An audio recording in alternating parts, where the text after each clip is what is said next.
Good afternoon. How are you? Well, it's Thomas Jefferson says it's a pretty good day because it's like 42 degrees, which is a heat wave given when we've dipped down into the low double digits of 12 and 17 and so forth. I wasn't walking when it was 12 degrees out. So today we get out to walk out, and it looks pretty clear to walk. So that's where I'm going. That's what I'm doing. The peace in the Middle East is one of the more important stories, and it appeared on Friday evening our time that it had some problems because the far right in the Knesset in Israel wanted only violence until we had the death of every single member of Hamas. Now, I don't know what was said behind closed doors, but that was where it was. And it appears to be on track. And we'll see on Sunday, because I think that's the first time there's going to be some exchange. But there were pictures and talk about how people, Palestinians, were being fed in Gaza. And that's an improvement. Now, let's talk about California. Different kind of problem. Some science is creeping into our discussion about what's going on in California. And you may remember Maui, not so long ago, when there was a terrible tragedy, terrible fire, traveling so quickly across the western part of Maui and destroying and killing in its path. And the conditions were warm temperature, a drought, and two fragile dry grasses that they knew were of a sort that could cause problems, but they nevertheless had them in place. And they were one of the most important factors in the destruction that occurred. Now, the eastern part of the island, where the rainforest is, and other communities were untouched by this fire. So what does that have to do with California? Well, that avalanche of fire in Maui is similar to what happened in LA, because the fire came on as fast as it did because there was this dead, dry grass on the ground. And so it just acted like a trail. And with the wind, there was nothing to be done about it. And as a result of fighting the fire, some homes that were saved have been overcome by water damage, which has divided the houses, and there's now risk of mudslides. There's just no easy exit from this tragedy. Now, Mother Nature does not smile on us when we abuse the limitations that exist with Mother Nature. The Dust Bowl many years ago, ironically, had to do with using grasses that were themselves delicate and fragile. And when the warm weather came and the drought was experienced and the grass dried, it just blew up in the air, the Dust Bowl. In fact, from one end of our country to the other, people saw these things. And since then, there have been these soil and water conservation districts created so that there'd be best management practices. And they're going to be, if they do this responsibly, they're going to do some investigation on what they can do going forward with the homes that survive and those that are rebuilt, and their sources of water, which primarily come from the Colorado River. So that's a very serious problem, and it looks like now we're beginning to talk about it as if it is. The other day, I made reference to Frost, I believe. He talks about which is the worst way to die. Is it by fire or by cold? by ice.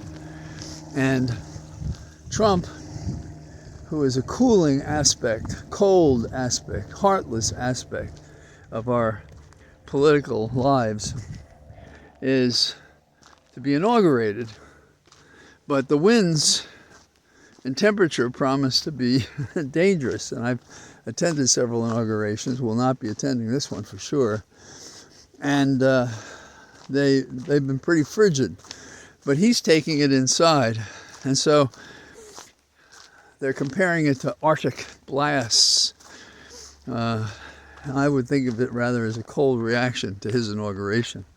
I'd like to think of it as a sign, but I don't carry my my leprechaun status to that degree. The change, you have to wonder if it has to do with who's interested in coming, as more and more people are staying away. So to hold the swearing in inside the Capitol may allow the felon Trump to disregard who didn't show up and why. And so we can expect a real roller coaster ride on Monday, I suppose. There's been some action in the Supreme Court with TikTok. The Supreme Court said TikTok had to, by the deadline, which I believe is Sunday, had to divest itself and have nothing to do with TikTok. My view about this is that this is an exercise in defiance of the First Amendment. And this argument was pleaded before the court, but they didn't take it seriously. And I guess what they're saying is foreign nation states that do business here don't have a First Amendment right. Perhaps that's true. It's also a far cry from free trade. But again, the Supreme Court disagrees. And Trump has been on both sides of this issue. At first he was with the hang TikTok out to dry. And now he's looking for ways to continue TikTok. So where do we come down on this? I think this is an example of government not understanding what they seek to control. And I think that is a major problem with our government, even as we interview cabinet officers nominated by Trump who don't seem ready for prime time. And in fact, worse than that, not recognizing how wrong they are, doubling down on the most bizarre positions that I think compromise our security in the nation and each of us. So that's a pretty serious problem. That great American philosopher, Clint Eastwood, said a man ought to know his limitations. And Trump, in his blissful ignorance, is a malefactor of all things civil, equitable, impartial, constructive, has no idea what we're talking about. None at all. The government wants to control what it doesn't understand, and so it steps on it. And, what are we concerned about? What do we say we're concerned about? What we're concerned about is that they'll find out who our contacts are. Isn't that out there already? And I don't know about you, but I don't think my contacts, which are obvious and available, and probably yours and probably everybody else's, I really don't see why the government all of a sudden cares about that. When over at the Justice Department, they're overhearing American citizens they suspect involved in misconduct. Now, I don't believe I'm one of those either. I don't know it, of course, but I don't believe it. And this is what America is. If you don't understand it, ban it. Keep it secret. Don't let people know about it. Don't let them talk about it. And we're attacking China for exercising free speech in our country and criticizing China for limiting free speech in their country. You know, it would be hilarious if it wasn't true. And Senator Cotton, who is a person that you might be considered unfair to cite him for any proposition, since he's always off in the weeds somewhere, he said that China's refusal reveals TikTok's real status, who they are. They are engaged in a communist spy app. Do you think he knows what an app is? So by getting your contacts, maybe your business information, and the favorite dance step you like on TikTok, this is grist for the spy ring in Peking. Really. The government is afraid of censorship, they say, even as they censor China, and limit our opportunity as participants in it to express our opinions. And these people in various identities say that they're capitalist on the one hand, believe in free speech on the, they say they believe in all sorts of things, none of which are demonstrated in their actions. And that's the real terror in America. So I expect I'll be talking to you again, but here on this weekend, as we approach the absurd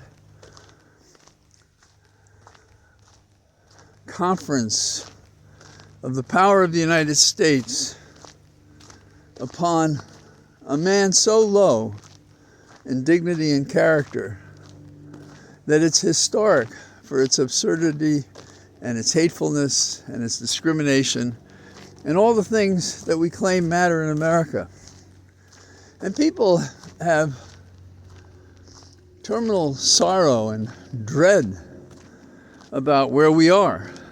And the answer has to be, of those in positions to speak and talk and do, we have to strengthen them and encourage them. You no doubt saw or read or heard about Tim Kaine going over the nominees. And that was strong, and that's what we need. We need to go forward with those who care to do the right thing, like Senator Schiff, another example. Nancy Pelosi, we've had issues with her, of course, but putting that aside, she's not going to the inauguration, the former Speaker of the House. There are congressmen we know and senators we know who are not going to go to the inauguration. The former First Lady, Michelle Obama, is not going to go to the inauguration. So we're on notice that there are people who have principle and who are not going to compromise it and sit through another assault on our nation, as was the case in 2017 as Trump speaks. If any of you see any pictures afterwards, look to see what the security looks like. Not only is Trump a bully, he is, like many bullies, a complete coward. And he is not that smart a man, though he's wily. And people succumb to his trash talk and then his seizure of your interest, which becomes the trade-off for abusing and silencing you and controlling you. If we don't get that, there will not be another presidential election. There will not be the freedoms that we've held so important to our life and those of our family and our businesses and everything else. So this is no laughing matter, though daily on the shows, when Trump says what someone considers ridiculous, oh, he wants to take over Greenland, that's so hilarious. He's not joking. These things are serious. And laughing at them and making light of them as if it's comic and it's not real is a big mistake. And that's been true since 2015. Obama kind of blames himself for making fun at one of the correspondence dinners of Trump. Well, it's no laughing matter. No more than Hitler was, or Mussolini, or any dictator who's existed in history. And it gives us no solace that they all come a cropper at the end. But in the meantime, they create such damage that can't be repaired. So, that's my that's my happy conclusion to my walk in the not-so-frigid day. And I look forward to talking to you tomorrow for my Cathedral of Trees. Bye-bye.